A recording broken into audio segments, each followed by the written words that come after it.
আসসালামু আলাইকুম এভরিওয়ান। পর্দার আড়ালে সবাইকে স্বাগতম। দেশ ও দেশের বাইরে যে যেখান থেকে আমার ভিডিও দেখছেন, আশা করি সবাই ভালো আছেন। আলহামদুলিল্লাহ আমরাও ভালো আছি। তো আজকের ভিডিওটা হচ্ছে সকালের নাস্তা থেকে শুরু করেছি। সকালের নাস্তায় হচ্ছে পরোটা বানিয়ে নিচ্ছি। কারণ হচ্ছে গতকাল রাত্রে ডোটা রেডি করে রেখেছিলাম। তার কারণে হচ্ছে পরোটাটা বানাতে ঝামেলা হয়নি। আর প্রায় মনে হয় ১ মাস হবে সামথিং এরকম কিছু সময়ের পর পরোটাটা আমার বাসায় বানানো হচ্ছে। কারণ গরমের মধ্যে আর সকালবেলা তাড়াহুড়া করে বাচ্চাদের পরীক্ষাও চলতেছিল। তার কারণে পরোটাটা একদম বানানো হয়নি। তো আজকে হচ্ছে যেহেতু শুক্রবার সকালে সময়ও আছে, বাচ্চাদের পরীক্ষাও নেই। তো হচ্ছে ওদের জন্য সকাল সকাল পরোটাটা বানিয়ে নিচ্ছি। পরোটা হচ্ছে আমি এক পাশ ছেঁকে নিয়েছি, এখন হচ্ছে আরেক পাশ ছেঁকে নিচ্ছি। পরোটা যদি প্রথমে এভাবে ছেঁকা হয় না, তারপর যদি তেল বা ঘি দেওয়া হয় তাহলে একদম ফুলকো হয় ভিতর থেকে, মচমচে, খেতেও অনেক ভালো লাগে। আসলে এই টিপস গুলো বলার কারণ হচ্ছে আমার যারা নতুন নতুন আপু ভাইয়া, ব্যাচেলার ভাইয়ারা, আন্টিরা, ভাবিরা হচ্ছে যুক্ত হচ্ছেন তাদের জন্য।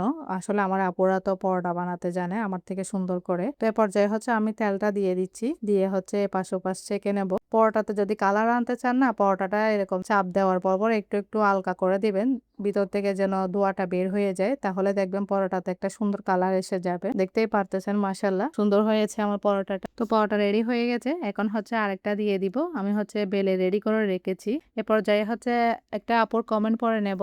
জুলাকা ডেইলি লাইফ ইন দুবাই।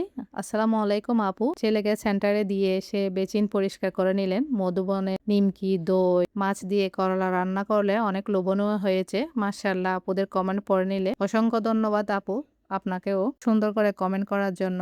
আসলে প্রিয় প্রিয় আপুদের কমেন্ট দেখে না ভিডিও বানাতে আরো উৎসাহ জাগে। আরো একজন আপু কমেন্ট করেছেন, আপু মনে হয় ইন্ডিয়ার বর্ডারের কাছাকাছি থাকেন, নয়নতারা। খুব সুন্দর হয়েছে দিদিভাই। অসংখ্য ধন্যবাদ দিদিভাই আপনাকে ভিডিও দেখার জন্য।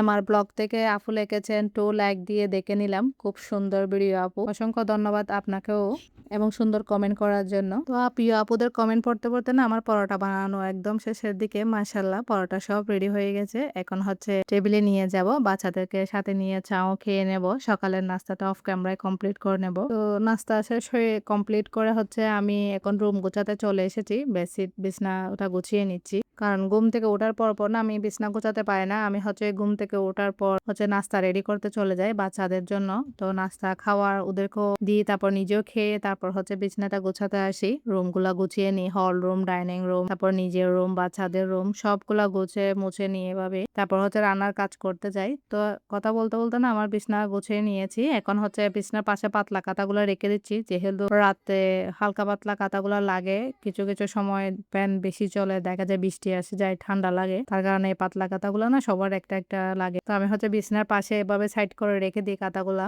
তো রুম গোছানো হয়ে গেছে, এখন হচ্ছে আমি এই কভারটার উপরে একটু হচ্ছে স্প্রে মেরে ভালো করে ক্লিন করে নিচ্ছি। দেখা ২-৩ দিন পরিষ্কার না করার কারণে হচ্ছে উপরে একদম ধুলা জমে গেছে। এরকম স্প্রে দেওয়ার পর যখন শুকনা কাপড় দিয়ে মুছে না একদম সুন্দর হয়ে যায় পরিষ্কার হয়ে। আসলে সংসার হচ্ছে এমন একটা জায়গা যেখানে হচ্ছে নিজের হাত দিয়ে সবকিছু করতে হয়, সবকিছু সুন্দর গোছানো পরিপাটি রাখতে হয়। তাই হচ্ছে মেয়েরা সংসারের মায়াটা ছাড়তে পারে না। তাই যেখানে যায় সেখানে সংসার সাজাতে ব্যস্ত থাকে। সেটা দেশ হোক সেটা বিদেশ, সবাই যেখানে যায় সেখানে নতুন ভাবে সংসার শুরু করে আবার সাজাতে থাকে তার সংসারটা তার মতো করে। তো আমি হচ্ছে এখানে উপরে একটা পাতার মতো ছোট্ট একটা রানার দিয়ে দিচ্ছি। এরপর উপরে হচ্ছে একটা ঝুড়ি রেখে দেবো, যেখানে হচ্ছে আমি পাওয়ার ব্যাংক, মোবাইল, চার্জার এগুলাই রাখি, যেন শর্টকাট হাতে পেতে পারে, যখন লাগে তখন সেটাই নিতে পারি এভাবে। তারপর হচ্ছে ড্রেসিং টেবিলের এই জায়গাটাও পরিষ্কার করে নিচ্ছি। আসলে দেখা যায় প্রতিদিন মুছলেও না সকালবেলা আবার ধুলাবালি জমে যায় কোথা থেকে এসে গ্লাসে। আর মেরুনে তো বাচ্চারা শুধু হাত দিয়ে দিয়ে আঙ্গুলের ছপগুলা বসিয়ে রাখে, প্রতিদিন সকালে একবার মোছা হয় স্প্রে করে, তবুও হচ্ছে বাচ্চাদের হাতের ছপগুলা থেকে যায়। যখন ওরা স্কুলে যাওয়ার জন্য রেডি হয় দেখা যায় লোশন ধরে ওখানে হাত দেয়, মাথা আশ্রয়ে হাত দেয়, তার কারণে মেরুনে সব সময় দাগ পড়ে যায়। তো আমি হচ্ছে ড্রেসিং টেবিলটাও পরিষ্কার করে নিয়েছি। আজকে দুপুরে হচ্ছে কোনো রোস্ট পোলাও কোনো কিছু বানাবো না, একদম সাদামাটা সিম্পল খাবার রান্না করব। আমার ছেলে নাকি মুরগির মাংস খেতে একদম ভালো লাগতেছে না এখন, তো তার কারণে হচ্ছে এখন ভেন্ডি কেটে নিয়েছি ভেন্ডি ভাজি বানানোর জন্য। সেই সাথে হচ্ছে 2টা শুটকি এখানে আমি বড় বড় পিস করে কেটে নিয়েছি, শুটকি বোনা করব। শুটকি বোনাটা অনেক পছন্দের আমার ছেলে মেয়েদেরও আমারও। কেটে পরিষ্কার করে সব ধুয়ে রেডি করে নিয়েছি একদম। আর শুটকি বোনার সাথে না আমি এরকম রসুনের কোষা এরকম গোটা গোটা দিয়ে রাখি, খেতে আসলে অসম্ভব মজা হয়, মাংসের সাথেও দিলে মজা হয়। ভেন্ডিটা শুটকিটা হচ্ছে আমি চুলায় দিয়ে দিয়েছি। এখন হলো নেড়ে চেড়ে দিয়ে একদম চুলা লো হিটে দিয়ে রাখবো। আমার বাচ্চাদের আবার ভেন্ডি ভাজিটা অনেক পছন্দের একটা সবজি। ভেন্ডি হলেও চলে। যেকোনো মানে শুটকি, চিংড়ি শুটকি দিয়ে ভাজি করলে সাথে ডাল থাকলে হয়। তো এদিকে হচ্ছে আমি শুটকিটা বসিয়ে দেওয়ার জন্য পেঁয়াজ, টমেটো সব কষিয়ে নিয়েছি। আমাদের চট্টগ্রামের মানুষরা তো সবাই শুটকি লাভার। যেকোনো ধরনের শুটকি খেতে পছন্দ করে। সেটা তরকারি হোক, সেটা বোনা হোক, ভাজির সাথে যেকোনো কিছুর সাথে শুটকিটা মানে খেতে পছন্দ করে। তো এখন হচ্ছে আমি শুটকিগুলা দিয়ে দিচ্ছি।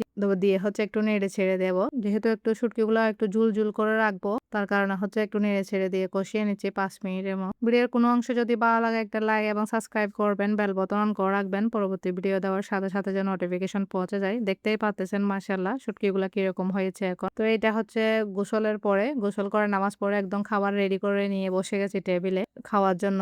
শুটকি, রসুনের কোষ আর হচ্ছে সেই সাথে ভেন্ডি ভাজি। তো ভালো থাকবেন, সুস্থ থাকবেন। আল্লাহ হাফেজ।